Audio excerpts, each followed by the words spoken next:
Yeah, maybe no question for the now being, but we can question later on. Okay, so I move on to Ezra. So Ezra, maybe you can introduce yourself a little bit. Yeah, thank you. Yeah, good afternoon, and thank you, Gary, for inviting me to participate in this very important subject in our community and especially in our state, Sarawak, because Sarawak is talking about digital economy, the next driver of the economy. So I introduce myself first, Ezra Uda. I'm from the state government also. My office called Economic Planning Unit under the Premier Sarawak Department. So at the same time, I'm working also with the community through the association that we call PADE. PADE means is brothers, sisters, but in Penang language is a brother and sister, but PADE mean is a People Association for Development and Education of Penang, Sarawak. So that is how I meeting a lot of friends like Gary, like Tariq, and Dato K, the Caroline, because we have project with the community. So I have to thank them because their work in when they were in Unimas, they replicate the E barrio to E Lamai. So where is which is my kampong among the 100 or 200 Penang village, my kampong is chosen. So I'm very lucky. So that is the first time the Penang community introduced to the even a laptop. When we have a dialogue with them, what is laptop? They asking, can we have a sample of it in your next trip? Can you bring it? So that is our community. The Penang community is indigenous and minority in Sarawak.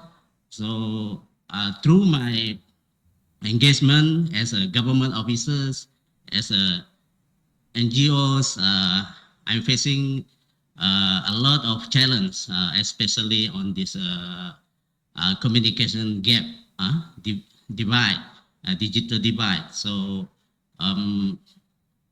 what very important is what we are talking from this morning. So just now, Brother Barney said also on the energy. So when we have the project in Long Lamai, is a telecommunication centers. Long Lamai is we don't have electricity, so without electricity we cannot build the telecenter. So we working with friends and partnership with like Japanese people to provide us with the solar power, and after that is micro hydro. So, but what we learned from that project is we are talking about sustainability, sustainabilities of the services and all of this. So, uh, so that project was a very good project. It's opened up the community to the outside world. The first time they can make a telephone call from the village itself. Before that, if they want to make a telephone call, they have to walk through the jungle to the next village, about 2 hours walking, then to make a 5 minute phone call. But if the guy in Miri or in Kuching, in Cebu, didn't listen to the phone, is missed call, so they have to go back empty hand. So that is the situation in rural area. So that's why I'm very happy to hear our discussion here to improve what we have. So now we, in some place, most of the place, we have, like as Dick says just now, they build up and install a lot of many programs to connect people. So, but the question is still on the sustainability. So I visit the village, few Penang village, they are installed with jendela, but I saw in the contract is for 2 years. I don't think 2 years the Penang, the nomadic people will able to learn how to use the digital. Before they know to learn, the contract is already finished. So we have to review this thing. What alternative we can have? What is the next before it the expiry? We have to think ahead of time. Otherwise, a lot of comment from community like the naked tower and all of these things. So as a government, I cannot. It is our concern. So that is very important. First part is you connect the people that is good, already good, and the next one is the quality of service that we are talking about, the upload speed and everything for the people in. Then the priorities. Where do you prioritize your services? Probably in the school, but because my kampong Long Lamai is have a school there. But there is the next kampong without school. This jendela connected, but my kampong not connected. So I went to the exhibition in BCCK. So that's why I asking one of the service providers. I asked him, how do you choose where you put your tower or your services? Probably you